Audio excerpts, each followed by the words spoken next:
So welcome, and welcome to our convocation, fall convocation. My name is Michael Spagna. I am the Provost and Vice President for Academic Affairs. We are here in sort of like a simulated live studio audience, and Vice President Chris Manriquez did not serve as my warm-up. He promised me to do that, so I'm expecting some energy, some clapping, some yelling out in this crowd. Let's start it now. Remember that the speakers are energized by you and vice versa, so let's keep that going. I want to start by saying that what you're going to see now, I don't want it to shock you, but I'm about to take my mask off. It's the same face I've had for a while. But I wanted to start out by saying that, as you all know, we are really conservative and very much about safety here on campus. And so you will only see the speakers unmasked. We have 2 empty rows in the front. Everyone in the audience is masked, and we do have a mandate for masks indoors and outdoors. But for clarity, being able to see us in the simulcast and in the audience, you'll see the speakers without masks. So let me start out by thanking 2 people that don't get a lot of thanks, and I saw them today fixing tables and erecting tents, and that was Kim and Marilyn. So we need to have an applause for them and everything they do. 8:30, cleaning tables, putting tents up, checking stuff out. So, as I said, my name is Michael Spagna. I'm starting my 5th year here at Dominguez Hills, and I couldn't be prouder of this campus. And it's my honor today to serve as your MC as we do fall convocation. So for many of you, this is going to be like starting a new job again, coming to the campus. You're reintroducing yourself to colleagues and to friends. You're getting lost in the new buildings. I do want you to pay attention to, many of you know that I was a former middle school teacher, and I've always been about education. And so there's something we call in teaching, it's called an anticipatory set. So before you start a lesson, there's something that happens to kind of engage people in it. So that background music, pay attention to it. It might prove important later in our convocation. So just a little anticipatory set there for all of you.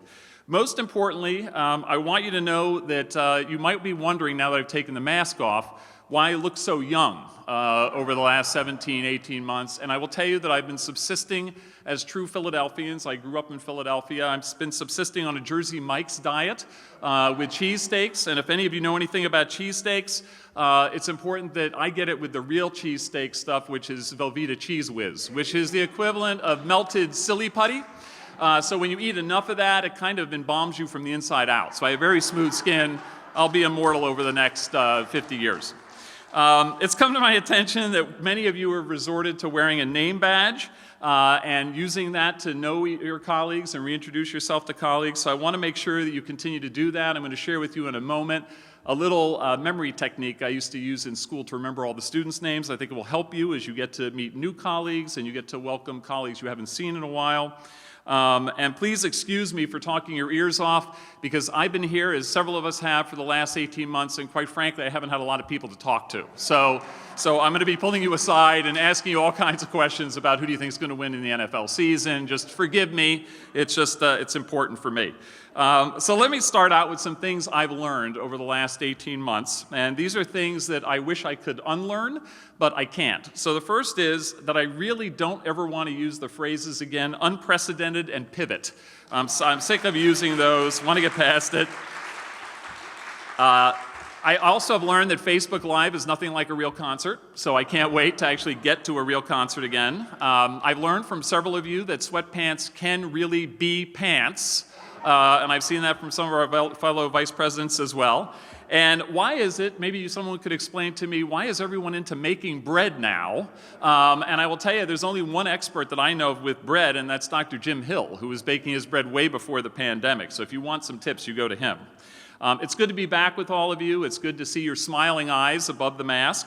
It's still too early for me to reveal any new dance moves for all of you. Some of you know that I've introduced things like the sprinkler and the shopping cart, but you're going to have to wait until the winter holiday celebration for me to do that. And I might even introduce a new thing, which is karaoke, and I'm going to have Dean Wynn join me in a karaoke sing-off. So stay tuned for that. While you were gone, as kind of the state of the campus, and some of you, I understand this, are being disoriented coming on the campus, we have some major things that have happened. The major thing that's happened is hiring new faculty, new staff, building our community. That's the thing that really matters. We also have some new buildings you might have noticed, and that's the disorienting part. So we have a new Science and Innovation Building, 91,000 square foot building that will house teaching and research laboratory space for chemistry, biology, physics, and SCIES, the Center for Innovation in STEM Education. You've got to check out the fabrication laboratories. They're awesome. We have a new student housing building. That deserves a round of applause. 506-bed dormitory. 4-story residential complex, includes double, triple, quadruple rooms, laundry rooms, study rooms, kitchen. Perhaps the coolest place and the coolest thing about the building is the art. The building features murals by Los Angeles painter Iris Wu.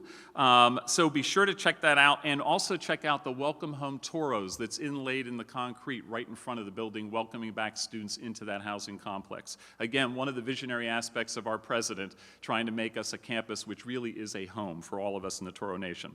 And just finishing up, the brand new Innovation and Instruction Building, being located at the forefront of the campus. It is a signature for us, 107,000 square foot structure that includes classrooms, offices, computer labs, and event space. And most importantly, it's the new home to the College of Business Administration and Public Policy, the Office of Grad Studies and Research, and the university's very own Innovation Incubator. So make sure you go and check that out as well, and welcome our new leaders in that. Many of you know our facilities crew has been busy too. You may have noticed landscape improvement projects in areas such as the Child Development Center, NSM and SBS buildings, Toro Center Corner, activity fields, as well as some building upgrade projects, which include a new esports build-out we're excited about in the University Library, new hydration stations, a primary cooling loop upgrade in Central Plant, and a locker room renovation in the Toro Gymnasium.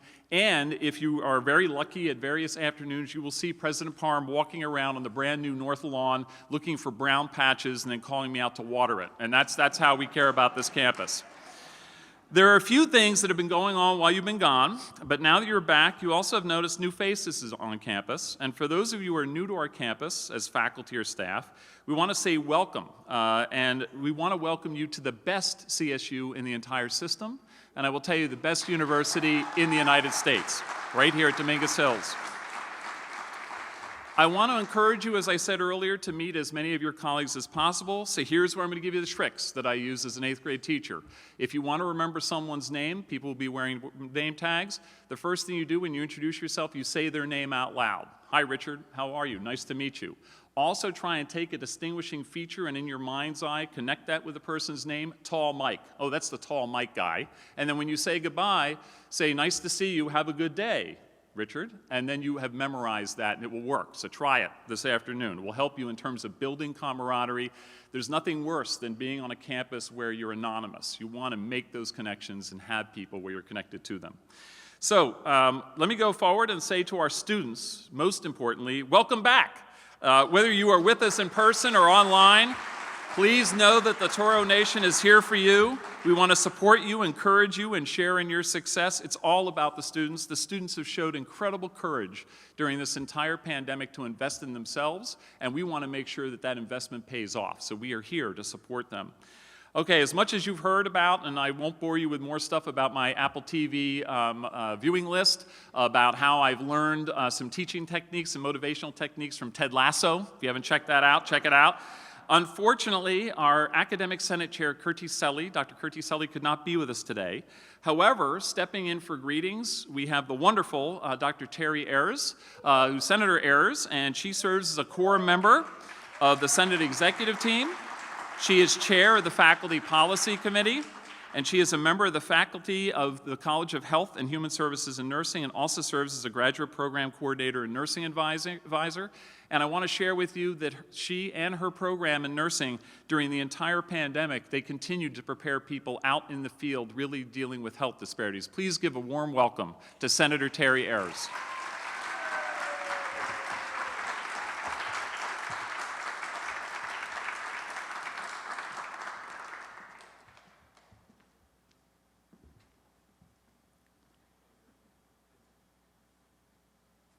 We don't have masks on Zoom. I haven't practiced. There we go. Thank you. Good morning, everyone. It's an exciting time to be here on campus. We've been away from our home base for so long. So it's great to be here, and a warm welcome to all of you students that are in the audience.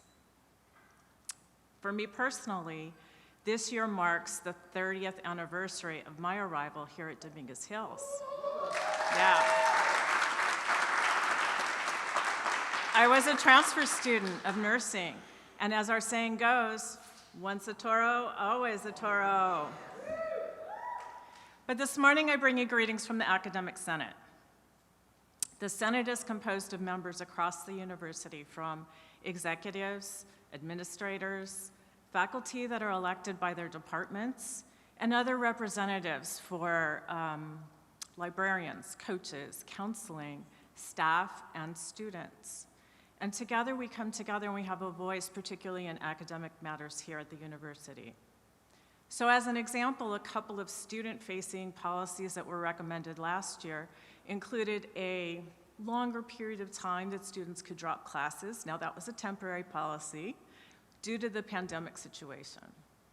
Another policy that came forward was a change in the graduation writing requirements that students have to meet. Now, as a professor, I know that a lot of learning happens in the classroom, but the truth of the matter is learning happens outside of the classroom as well, and that's where we all can participate. As an example, the Academic Senate has two students that we work with. One is a sitting senator, and another is a student assistant in our office, helping with office and maintaining our website. So you too can be involved as students are involved outside of the classroom. Students may join a club. They may be in student government, the Male Success Alliance, esports, the arts, internships and service learning, and also Student Research Day, or whatever their heart desires. So we encourage you to engage as an academic community, to be involved in relationship with each other, and in so doing, we all learn and we grow and we thrive. With that, I wish you all much success at your time here at Dominguez Hills, and I look forward to seeing each and every one of you at the graduation ceremonies.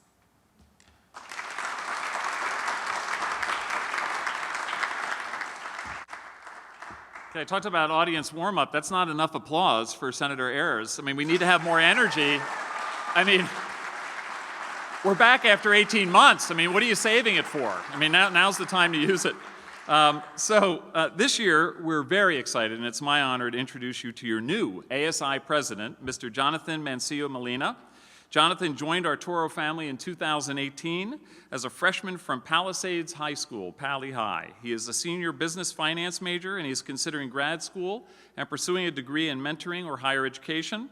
Jonathan has also been an active member of the Toro family, participating in Student Research Day and serving as a student representative with the General Education Committee and Academic Senate.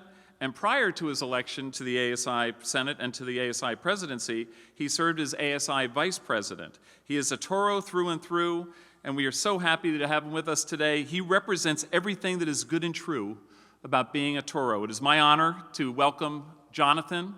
And Jonathan, welcome to the stage.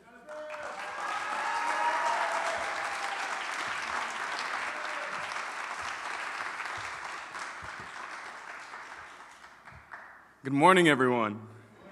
I'd just love to clarify that I did not actually take part in Student Research Day, but that was my sister with the same exact initials, Jocelyn Molina Mancio, who, quick shout out, did investigation and research on the effects of e-cigarettes, and she won an award for New Student Research Day. Very proud of her. Thank you, everyone. An alumni of the CSUDH College of Natural and Behavioral Sciences, I'd like to give a shout out to Jocelyn, who graduated in the pandemic last year. And just to get started today, I'm so happy to be back. So happy to be back on campus. So happy to be back to see everyone's beautiful faces, everyone's amazing eyes. And it's just so amazing to be a Toro. This morning, as I was walking over here, I encountered the very first face I encountered when I came here as a freshman during summer bridge. His name is Clarence, also known as CJ, part of the custodial staff on the first floor of the library. When I first came on this campus in Summer Bridge 2018, I remember seeing CJ's amazing smile, his amazing welcome to me, and I didn't even know who he was. But I was nervous, and he made me feel at ease. He saw me, and he's like, "How's it going, man? Welcome to campus. What you here for?" And I told him, "Oh, I'm here for my first class," and he's like, "You got this." And I remember seeing him all throughout my years here. So quick shout out to our custodial staff and CJ for welcoming me to this campus. Now, feels great to be back on campus, feels great to be back in person, but what are we coming back to? As Dr. Spagnier mentioned, we're coming back to a new DH, a new CSUDH, a new normal. We're coming back with masks, we're all masked up, we're all staying safe. We're coming back to a new normal, and it's up to us to determine what this new normal is going to look like. What individual actions are we going to take to come back on this campus stronger, to come back on this campus together? You all know the phrase, "It takes a village," right? Yes, does everyone know that phrase, "It takes a village"? All right, what does that phrase mean? And anyone in the audience, what does that phrase mean to you? Go far together. Thank you, there we go, I think that was Dr. Franklin. It means go far together. It means it takes a village, it takes a group of people, it takes a union, a cohort to go far together. As we come back on this campus, I want you to remember to not work individually. Don't go lone wolf, please don't. Work together with different departments on this campus. We're all so friendly here.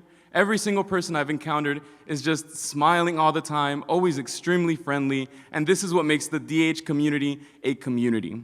If you go to our neighboring campuses, any other campus in the CSU, I can assure you, you won't be welcome with the same community that we have here at DH. That's what makes DH so special, the community we have here, the village that we have cultivated here. Thanks to our president, we have now a community where we all come back, and we can come back stronger, come back together, and most importantly, come back and just be social once more. You don't have to be in your room anymore all alone. You can come back safely. We're all masked up, maintaining our social distance, and once again, it takes a village. What individual actions will you take to make sure this village goes forward? What individual actions will you take to make sure that you encounter this village, engage in this village? Make sure all the resources are at your fingertips. I'm speaking to you students specifically. All the resources you need on this campus are at your fingertips, and I can assure you, you walk into the ASI office, you walk into any office on this campus that is student servicing, and they'll be happy to help you out. So once again, I'd just like to welcome everyone back, and I'd just like to remind you that it is up to us to foster a sense of community and perceptions of how we want normal to be. This is our opportunity to make our new normal together. And I'd like to close off by just reminding you all, a characteristic of a toro that I was researching. Toros are strong. We know that they're aggressive animals, aggressive creatures, but one outstanding characteristic that I found of a toro is that a toro is a herd animal. It is naturally social. So as a toro community, we are naturally social. So when you come back to campus, make sure you engage that community and make sure you reach out and you respect each other's humanity and bear witness to each other's success. Thank you, Toro family.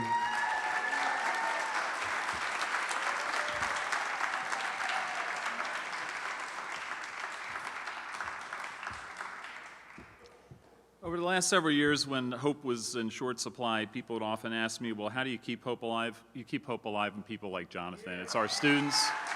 It's an amazing leader, and that's the future, everybody. The vision of our future. We're in safe hands. Our final speaker today is the one you've been anticipating. It's our president, Thomas Parham. This is his 4th convocation address, and you know he is a man with a mission. He's a man with a vision, and he's absolutely the right leader for this university at this time. Please join me in welcoming Dr. Thomas Parham.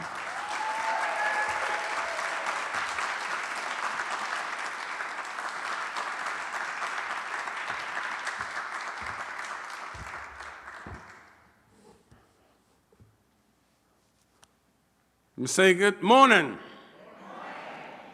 Oh, wait a minute. I don't think I can hear the people on the virtual screen. Let me say good morning again. Good morning. Good morning.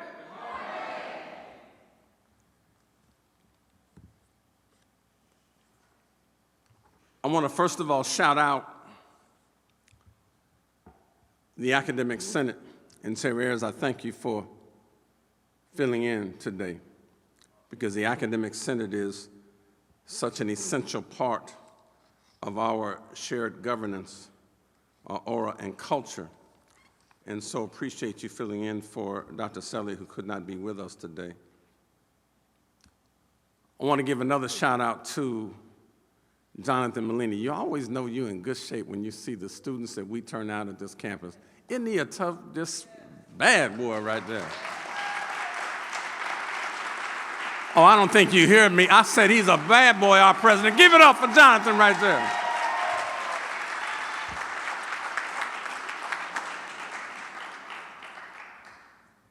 And it's amazing as I traverse the landscape of this state and the country, and I am honored to serve not only as your president, but to have just a team of people around me. But I think we got the best provost in this whole doggone system. Y'all give it up. Give it up for Michael Spaniard.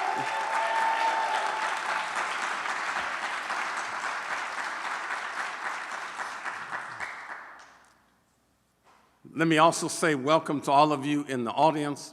Welcome to all of you in our virtual spaces. Glad you have joined us for this 2021 Fall Convocation. I also want to add a special note to those new members of the Turl community who have joined our family in this past 18 months that you might not have been aware of in virtual spaces other than through the announcements that we've been sending out. But they dot the landscape now and are just, as I say, killing the game. Why is it important for us? Because as a leader, I remind folk every day, as people provide lots of accolade, and we thank you, Mr. President, and I'm very quick to remind them that really providing me thanks is really providing all of you thanks.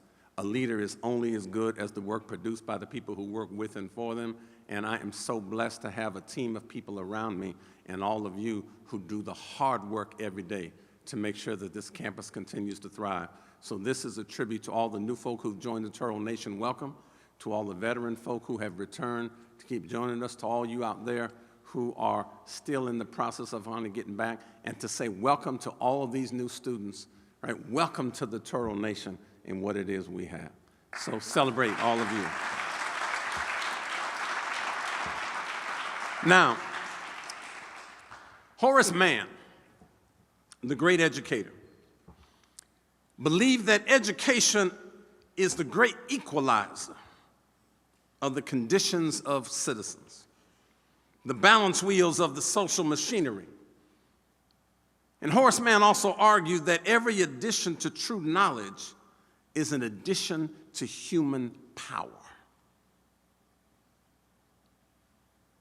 It's been a long time since we were able to get together like this, so I don't need to remind any of you of the tumultuous events of the past year, really year and a half. But I'd like to commend each and every one of you for all that you have done to help our campus begin to emerge from what I would describe as a tripartite series of crises. Tripartite series of crises. It's interesting to know that we could withstand a COVID pandemic that was global, state budget reductions and cuts that were severe, and a social justice outcry against the murder of black and brown and other people of color bodies and all the inequities that existed. And that tripartite series of crises did not force us to break, rather, but just kind of bend even as we had to pivot. But nothing about this past 18 months, my friends, has been easy or straightforward. Yet, through every twist and turn, through every change in protocol or bump in the virtual road, the Turl Nation has not just persevered, but thrived. What I said to you before is that a crisis does three things. Number one, it reveals character. Number two, it exposes weakness. And Lord knows lots of weakness around the campus was exposed. But third, it also creates opportunity. And what we did in this crisis is have our character tested and revealed. have our weaknesses exposed around budget and infrastructure, et cetera. But also, we took an opportunity. Lots of places around the country were shutting down buildings. COVID is here, stop! We said, there's an opportunity there. So I want to acknowledge the person who has led this charge and just picked up the ball as the budget was about to drop with a big thud and picked it up. And so I want to invite Vice President Deborah Wallace to stand, if you would. Stand up for me. You want to know why your campus looks like it does? You want to know why the budget looks like it does? Give it up for Deborah Wallace.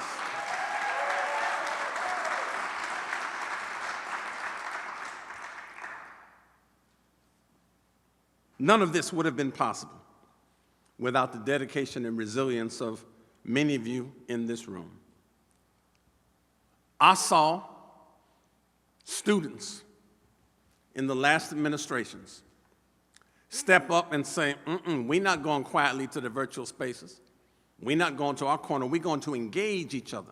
And so our communities came together, particularly in that student affairs realm, under the leadership of Dr. William Franklin and Matt Smith and that whole team of people who were there. And our students came together. Dr. Franklin, stand up and take a bow, if you would, for helping our students. Dr. William Franklin, give it up!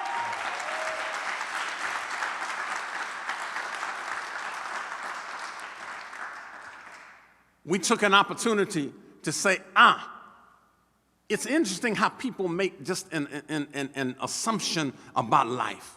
Let's just go virtual.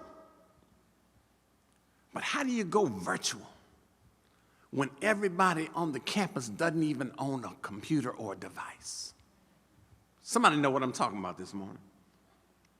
There's a person who he and his team made sure that our students had devices, made sure they had hotspots when the Starbucks was closed and they couldn't go down, made sure that they now rewired the campus, put his whole team in place to not only wire up this president, but wire up all of you and wire up our students. That is Vice President Chris Manriquez. You talking about we being blessed? Stand up, Chris Manriquez, and take a bow. Give it up for him.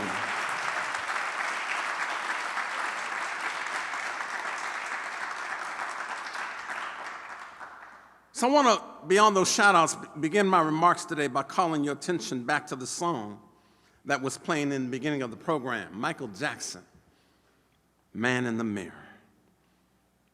The song was chosen to serve merely as a, kind of interlude.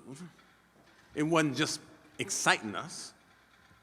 And I saw some people start out in the audience, start to clap a little, and then they, snapped a finger. And then they started looking around. They said, I don't see anybody clapping. Let me not be in the mood. I want y'all to be in the mood. And I selected this song in particular because music should set the stage for what we are trying to accomplish here at CSUDH this entire academic year. That song, Man in the Mirror, invites each of us, both men and women, faculty, staff, and students, to engage in intentional levels of personal accountability. Michael Jackson's song simply sings, if you want to make the world a better place, if you want to make this Toro Nation a better place, then take a look at yourself and make a change. I'm looking at the man and the woman in the mirror. He's saying that if we want to improve the conditions in our communities, our conditions in the world, we need to look internally. And not just externalizing blame and responsibility and asking, what are you doing for me, or what they do, or how come you don't have this done, or custodians, how come this didn't get done, or whatever, but how come we can't look at ourselves and make a change? He's asking us to take a greater share of sense of responsibility and agency and ask the question of what am I prepared to do about the condition that I'm confronting? How can I push this endeavor forward? I'm looking at the man and the woman in the mirror. So I ask each of you today to take a look in the mirror. Ask yourself, what am I doing to drive student success here at CSUDH in our beloved Toro Nation? What am I doing to further our institutional mission and goals? And if every one of us steps up to take personal responsibility for the success of the university and the thriving of our students, then you can make that change and transform our communities, our nation, and the world. If you make our campus a better place, and you want to do that, then take a look at yourselves, ladies and gentlemen, and think about what change you can make. Now, when I first arrived on campus 3 years ago, as I start my 4th year, I was the 11th president of California State University, Dominguez Hills. I stood at a podium in that student center, and I invited folk to dream about what was possible. Y'all remember that? And stop settling for what was traditional, but allow ourselves to imagine what can be achieved through diligence, hard work, and a clear vision of a path that you want to follow. And I believe, like the great educator Benjamin Mays, former president of Morehouse College, down in the ATL. Benjamin Mays reminds us that there is never shame in not reaching a goal, only shame in not having a goal to reach for. The tragedy in life, he argued, was not in our failures, but rather in our complacency. Not in our doing too much, but rather doing and expecting too little. And so today, just a couple short years later, as we read the campus news and our students begin to return to campus, we can bear witness to the power of transformative change. Spectacular, new, state-of-the-art buildings now dot the campus landscape. Yeah? That sounds like an applause line to me. Because you just walk on campus and it provides a wow factor for folks stepping onto campus for the first time in many months. These new buildings don't just look great, they are essential additions to our campus whose resonance will reverberate for many years to come. That new Science and Innovation Building was the first to be completed, and its modern lab and classroom facilities are already being utilized by many of our students and faculty on staff in hands-on coursework and research. It is the first academic building with any portion of state funds we have built on this campus in 25 years. 25. A few weeks ago, we welcomed a cohort of students into our gorgeous new residence hall. It is a living, learning community. It is a game changer for our campus that will further our transition from a commuter school to a destination campus. Our innovation and instruction building that the provost mentioned is also nearing completion. We've got just about 99.8% of it done with some wiring and other stuff. We're like, this close. And our official grand opening next month, October 15th. Mark your calendars. What date, y'all? What date? October 15th. Mark your calendar. Because we will then announce to the world about how this university is continuing to transform the aesthetic ambiance of the campus by providing needed classroom and office space. These buildings, ladies and gentlemen, are game changers for us. Because they not only, talk about, the aesthetic ambiance. You know that African tradition that says it is the outer garment that best adorns the inner beauty of the person. Now when you come on campus and you look at those buildings highlight the excellence that is already in them. But now it'll be further revealed. When we step on campus, October 15th, we're going to welcome the community and parts of the state to the Toro Nation to do grand opening on those and that esports arena. Speaking of esports, we've got a burgeoning Toro Esports Association that will soon have a fantastic new facility containing an incubation space, classroom, competition, broadcast station, allowing the team to continue to go from strength to strength as they evolve into one of the top collegiate esports programs in the nation. And understand here, your president is still not a gamer. But,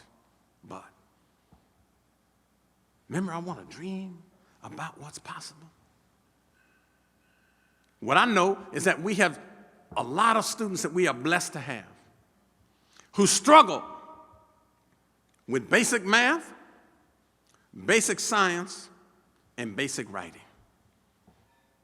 Stopping out of courses and halting their progression toward degrees in the next class level. But what would happen if we could excite them where they already are at esports? And they have to think about learning coding to be able to play the game. And we got to teach them first that if you want to throw a projectile to build a city or to destroy an opponent, there's some algebra and geometry and some science in there that you got to do. Those are the prerequisites you got to do in order to play the esports. Then we can help teach them what I call transferable assets that will then make them better equipped to manage the rigors of a university curriculum that our wonderful faculty teach them. There's a method to our madness here. I'm loving what we're doing with esports. And by the way, we may be the first one because everybody else is putting them in athletic complexes and student centers. Want to know where ours is? It's in the library. It's in the library. Why? Because it's first and foremost about the academic and research. It is a four-pronged model, not just about competition. It's about competition, academic and research, entertainment, yes, but also community. And as we prepare the next generation, last summer, Ruben Caputo and his team, who deserve a round of applause, they didn't already won a national championship, by the way, in this. But Ruben Caputo and his team took a group of kids from Compton. If you read the paper, you saw this. Took a group of kids from Compton, brought them in, did exactly what I just explained to you they did, and now those kids are better able to manage the rigors of their high school curriculum that then will make them better able to then be students in the Toro Nation. It's not just a job, it's an adventure. Just as new edifices point to a bright future at our campus, our university continues to bring in exciting and accomplished new personnel who are infusing this campus with energy and passion. From administration to faculty to new deans, the Toro Nation is adding talent and creativity that pushes us all forward. I was so pleased to sign off on the hiring of not one, not two, but 3 new deans. Mr. Provost said, Mr. President, I'm going for the trifecta. We have new deans in the house, if you would, or 3 new deans, if you would, stand up for me. Oh, that's the best y'all can do. Give it up for our new deans. Education, grad studies, and health, human service, and nursing. Your campus, CSUDH, continues to create and nurture new strategic partnerships, making connections to local institutions and further strengthening the bonds that tie our university and this community together. Our new town and gown agreement with the city of Carson is an exciting development that points toward renewed engagement between the university and the city. These two entities, which have often worked at cross purposes in the past, now work more closely together, creating a mutually managed task force that will develop programs that will benefit both parties. Why am I excited about this? Because I went and talked to each one of those city council people and the mayor on all of your behalf. And ladies and gentlemen, we've gone from being sued by the city of Carson twice in the 3 years before I arrived to now having town and gown relationships where they have said in MOUs, we will no longer sue the city, we will support this campus and this president, and we now recognize Dominguez Hills as one of our best assets in this entire city. So when you start driving through the city of Carson on almost every thoroughfare and you start seeing signs celebrating CSUDH, know that that is, right, the leadership of the current Mayor Lula Davis Holmes and Cedric Hicks and Juwan Hilton and Jim Deere and all the city council people and Sharon Landers and the city manager and everybody coming together to say we want to embrace this Toro Nation and to do that. That's what going far together means. We do it together. It takes what, Jonathan? A village to be able to do what we want to do. So I'm just excited about those things. And so as we think about where we are going now in the future with this task force with the city that'll be chaired, in fact, by Vice President Wallace. I'm excited about what we can dream about.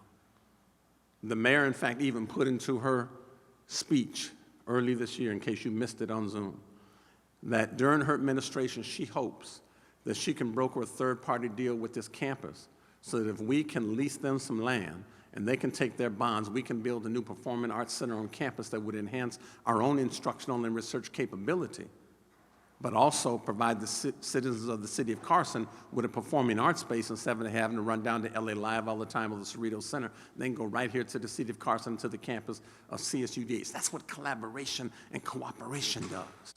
Crisis reveals character. Meanwhile, beyond the town and gown, our philanthropic footprint continues to grow. And I'm gonna have to try to get a skylight in some of the ceilings because now we're starting to bust through some ceilings. And I wanna take a minute to just talk about this a minute, because when I first arrived at this beloved campus, I was often confronted with attitudes of low expectation and negative beliefs in our ability to raise funds. And I actually heard folk tell me, see, Dr. P, you just don't understand. People don't contribute to CSUDH as they do other institutions. See, our ceiling is like this big, really. And I simply invited them to dream about what was possible. Well, over the past year and a half, even during a COVID pandemic and a tripartite series of crises, we've begun to counteract those negative voices and low expectations in the best way by challenging them to consider elevating the possibilities while modeling what we expect. So even in the midst of the pandemic, our philanthropic investments in this last year under the leadership of our brand new vice president, I stole him from Syracuse and invited him to come on out and do that. Scott Barrett, please stand up for me. Now, let me let you know what you're applauding for here. Stay standing, Scott. Under his leadership, new vice president has nearly doubled in 1 year, doubled the amount of money that we could raise from $4.6 to $8.3 million in a year. That's what that young man did right there. Give it up for Scott Barrett and his whole team who did that.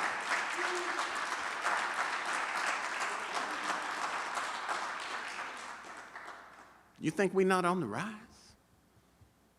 Our efforts in campus exposure to the right people have also resulted in a new, not 10, 20, 30, 40, 50, but a new $60 million investment in this campus from the state. $60 million. That results in support from our own Toro alum, State Senator Steve Bradford. And I want to shout out the California Legislative Black Caucus as well, who somehow decided that Dominguez Hills didn't need to be neglected anymore, who somehow decided that the campus deserves what everybody else has. And now in the 2021 budget allocation, the resources will address critical infrastructure needs that are earmarked for a brand new dining facility for our students,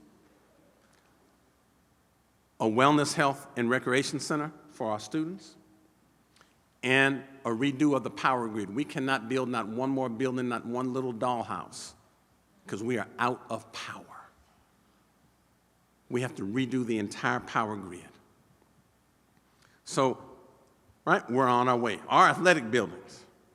And I was proud to bring in a new person. We had to bring in just a different vision of possibility, and I thank Dr. Franklin for making this choice.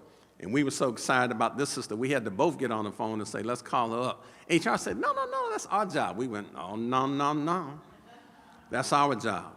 I want you to say hello to our brand new athletic director, Dina Freeman Patton, we stole from University of Orleans. Give it up if you would. Welcome her to the Toro Nation.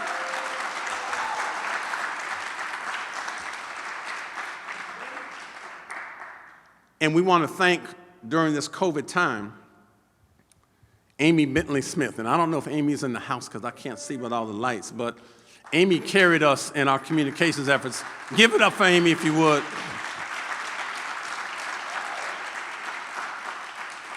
And Amy has now yielded that seat to our brand new AVP for Communications and Marketing. We stole her from the University of California system. Myla Edmonds, if you would, give it up. Welcome her to the Toro Nation. And so you see, my friends, when I stood here several years ago and asked you to dream about what was possible, I wasn't just blowing smoke. Each of these things I've mentioned represents a dream coming to fruition, an idea that wasn't allowed to sit on the back burner. Bold transformation calls for bold concepts. And I'm proud to say that I'm seeing more bold concepts being offered up every day than at any point, I think, in this university's history.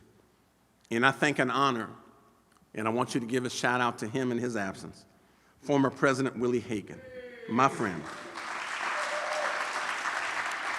Because former President Willie Hagan had the vision to visualize the remaking of the campus and leaving me to simple tweak some of the designs and oversee the construction and plot a course for our continued growth, development, and transformation. So in that virtual world, I want you to give a shout out, if you would, to our former president, our beloved Willie Hagan, if you would. But as you clap for Willie, understand that we're not done yet, because the future is sure to find CSUDH campus growing and improving year by year. And even as our new residence hall welcomes first-year student residents, we are already working on plans for a new phase of student housing, which will bring even more students to campus, create more opportunities for extracurricular and co-curricular growth and learning, and connectedness to this Toro community. We've also received new investment, as I said, from the state to enhance our on-campus dining facility. The last administration brokered a plan that had a new residence hall, but no kitchens in the rooms. So we got to build them a dining hall. And we've done a great job of modifying our student center, but our students deserve the best. So we're going to go ahead and build a new dining hall. That's what the state has invested in. Our state funding will also allow our campus to update our power grid. That is a $42 million fix, ladies and gentlemen, 42. They just invested $20 million down payment in getting us started on that piece. So I want to give a little love to the state, to Steve Bradford and the Legislative Black Caucus for that as well. And another exciting project that will be added to our space is something that is a dream of mine and I want it for our students. And that is the new Campus Health, Wellness, and Recreation Center, which will finally provide our Toro students with the kind of modern exercise and wellness facility that they deserve. And let me take just a point of privilege to pause a moment and talk about this, because part of what the challenge of our campus is people are always concerned about how much is it going to cost. And I'm trying to change the narrative to say, what are we prepared to invest in our future? What COVID did, ladies and gentlemen, was expose weakness. And COVID didn't come around the corner and say, there's some black folk over there, there's some Latinx folk over there, there's some Asian folk over there, there's some poor white folk over there. COVID didn't say, let me go get them. What Terry Ayers will tell you and her nursing faculty is that it is the comorbid conditions, the pre-existing conditions that made certain populations more vulnerable to the disease. And you wonder why they have exponential numbers of people not only being sick, hospitalized, scarring lungs for life, and dying. Disproportionately so in communities of color, and we got 87% students of color on this campus. Think I'm not serious about health and wellness? As a cancer survivor myself? And I thank you for the love you've given me. But I need to be able to give some love to these students. They deserve the love. The time to teach a people and a community how to be healthy is not when they're 45 and 50 suffering from disease. It's when they're 17, 18, 19, 20, 21, and 22 graduating from college. And we are the only CSU in this LA5 that doesn't have a health, wellness, and recreation center. Those days are over. Because we got to take care of the health and wellness of our students. That's why it's important to me. So we're going to go to work and collaborate with our students, and collaborate with the state, and collaborate with the campus and our philanthropic community to see if we can't bring this to fruition. Why? Because our students deserve it in the Toro Nation. Now, we're also engaged in creating a new strategic plan for the campus, and one that honors the voices of the Toro community. We want every member of the Toro Nation to see themselves reflected in the plan. And I want to give a particular shout out to two people I called on, and I couldn't think of two better on our campus. And I can't see them in here. I assume they're in here. That's Dr. Kim Costino, our Dean of Undergraduate Education, and Dr. Matthew Smith, our AVP for Student Affairs. Are they in here?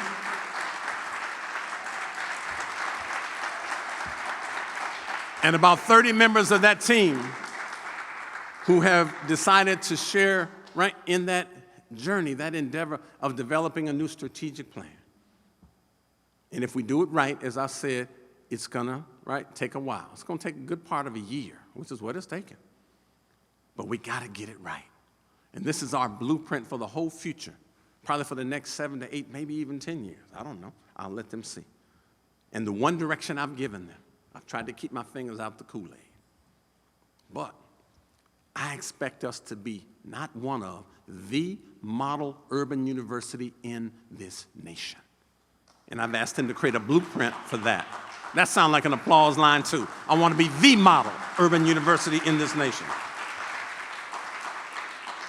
So to that end, over the next few months, know that our strategic planning committee is going to be consulting with the campus and the community stakeholders with the goal of creating a roadmap for our immediate and long-term future. So we want to hear from you. I especially want to hear from you. And I ask our faculty members, and our staff, and everybody from senior administration to custodians, and everybody in between, to let your voices be heard. This is our strategic plan. And Dr. Costino and Smith and that whole committee are looking for your feedback. Now, 2 weeks ago, I guess, at our annual student convocation, I introduced the theme to the incoming first year and transfer students, Go Far Together. By that I mean that educational pathways that our Touro students travel will not be a single, independent, walk-alone journey. See, in my thinking, there are 3 aspects to the Go Far Together. And as we get together in cabinet with the provost and these vice presidents and all those, we always think in these 3. If we're going to go far together, we are going to learn together, we're going to journey together, and we're going to thrive together. So here in the Touro Nation, we learn together. Our students learn much during their years on campus. As our distinguished faculty teach, inspire, advise, mentor them on their pathways to educational fulfillment. But we administrators, faculty, and staff must also be committed to learning from you students. We need to learn, together in a reciprocal way who students are at the core of their being. How do they learn best? What are the challenges they have to navigate that we have to learn about so that we can help mold our methods of instruction and even ways in which we just engage them personally? We will learn together, and that is how we will move forward. Secondly, we will journey together. As we journey together, Touro students must know that their peers they meet along their academic journey will serve as a wonderful source of both inspiration, support, connectedness, encouragement, and belonging. So some of our students, as soon as they get a C or a D or something, start to question whether they belong in the Touro Nation. And it's all of us that have to be able to say, yes, you belong. And that's why, Jonathan, I'm so glad in your remarks that you mentioned, the phrase, the greeting that I'm inviting all of our Touro students to engage in. It simply says, good day, Touro citizen. I respect your humanity and I bear witness to your success. Just imagine if every day you walked on the walkway, even the new one that we're cleaning up now with all the cracks and crevices in it that will now be brand new. And when you walk on the walkway throughout campus and campus buildings, and when you encounter people, they just go, good day, Touro citizen. I respect your humanity and I bear witness to your success. We are trying to create that sense of belonging for folk to be able to be there. I need that to happen. We will journey together as peers begin to serve as a major support. We'll journey together because at CSUDH, the academic affairs and student affairs offices are inextricably linked with a reciprocal relationship such that success in one domain facilitates success in the other. and our students become part of the Toro family with dreams and aspirations that need to be cultivated and nurtured. So we'll journey together with our students into a brighter future. And finally, we will thrive together. We will thrive together. And our provost is always fond of reminding us that our plateau is not simply to admit, persist, retain, and graduate them. He expects our students to be able to thrive once they leave here. That is our goal. We will thrive together. And I don't mean just getting good grades and attaining degrees, although those are vitally important. See, in my way of thinking, thriving must include qualitative and not just quantitative elements. So we ask our students to meet frequently with their advisors and are focused on the quality of those interactions. So we spend a lot of time attempting to redesign and reimagine what first-in-class advising should entail, and are hopeful, I think, that the cross-divisional collaborations and academic roadmaps that we have laid out will help guide our students successfully to their ultimate goals of graduation and career success. So I encourage all of our faculty and staff and advisors to build that rapport with our students, establish those bonds of trust, engage in substantive, meaningful interactions, and only when students, as well as faculty and staff and administration, are all pulling in the same direction can we really thrive together. I expect us to be thriving. We will go far together. Make no mistake, friends, this pandemic has knocked us back a peg, but our focus on building and thriving campus has been somewhat thwarted, just a little bit. As we were all forced into the virtual mode, we can never be a true replacement for face-to-face engagement and interaction, but I'm confident, though, that as students continue to repopulate the campus, that Toro's spirit will once again rise to the fore. Indeed, enrollment, Dr. Franklin will tell us, has decreased a little bit. And we thank Dr. Deborah Brandon, our new AVP for Enrollment Services, for helping to keep track of that space. But if you compare that to the couple thousands and more that other campuses have lost, that's a small drop in the bucket. And even one is too many, so we want to invite them back to be able to be there. So our enrollment's a little smaller. But it's important that all the students that we have on campus, that we help to thrive and persist in the space. So I remind us that we want to own their success, not rent their success. That is our task. So we want to retain them here at CSUDH. We want them to graduate with a degree they can be proud of, and we want them to thrive in their lives and careers after they graduate. And I believe this is eminently possible if we all work in tandem to support our students in every possible way. My fellow Toros, each and every day, I ask you to take a look at the person in the mirror. Ask yourself if you are doing all you can to create a better Toro nation. And I'm confident that if we all use this as a simple touchstone, our campus, our students, and our community will indeed go far together. So as I conclude my remarks, I'm sensing a new momentum on campus by the success we've all enjoyed and the promises yet to be fulfilled. And given that, I feel it appropriate to express some sentiment in a refrain we just heard time and time again, as we lean on the vocal stylings of Mr. Luther Vandross. Got to bring some Luther in there, it's all good. But Luther, who actually uses the phrases borrowed from McFadden and Whitehead in the R&B tradition, reminds us, as the provost would signal us, that Toros ain't no stopping us now. Why? Because we on the move. Ain't no stopping us now, because we are on the move. Toros, ain't no stopping us now, because we're on the move.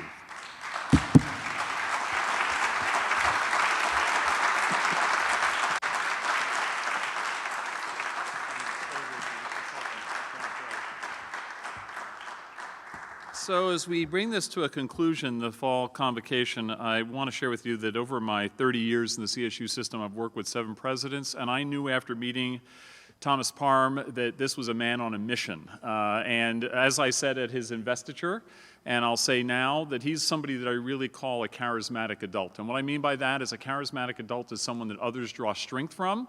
But when someone draws strength from an individual, and he's been tireless over the last 18 months, you need to replenish that. So I'm going to ask you to show him some love by giving him a standing ovation for what he did over the last 18 months. He certainly deserves it.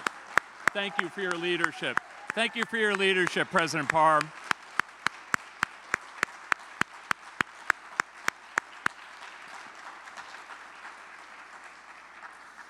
Thank you all for coming out today, and thank you for those who are watching remotely. Please join us on the North Lawn for a campus luncheon, and thank you. Have a great day. Go Toros!